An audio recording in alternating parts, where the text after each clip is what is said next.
What is the main output of the project planning phase?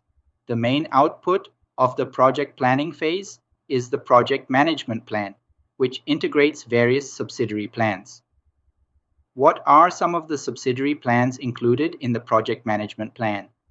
The subsidiary plans include the scope management plan, schedule management plan, cost management plan, risk management plan, and communication management plan. What is the purpose of the project management life cycle?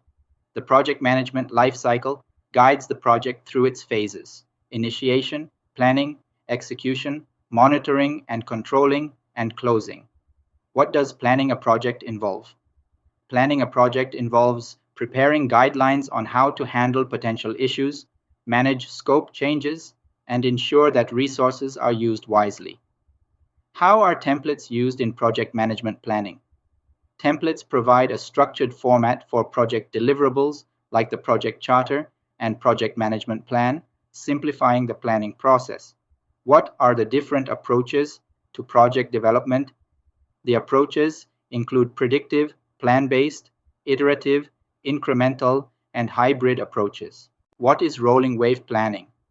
Rolling wave planning is a project management technique where planning is done in iterations, progressively elaborating on the project scope as more information becomes available.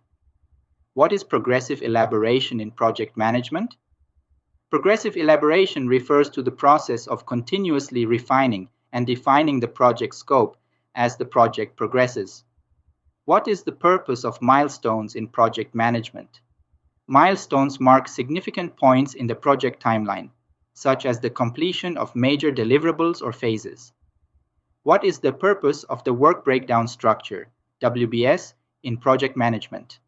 The WBS breaks down the scope of work into smaller, manageable work packages, helping to detail what work needs to be done to produce the project deliverables. What three components make up the scope baseline in predictive projects? The scope baseline consists of the project scope statement, WBS, and WBS dictionary.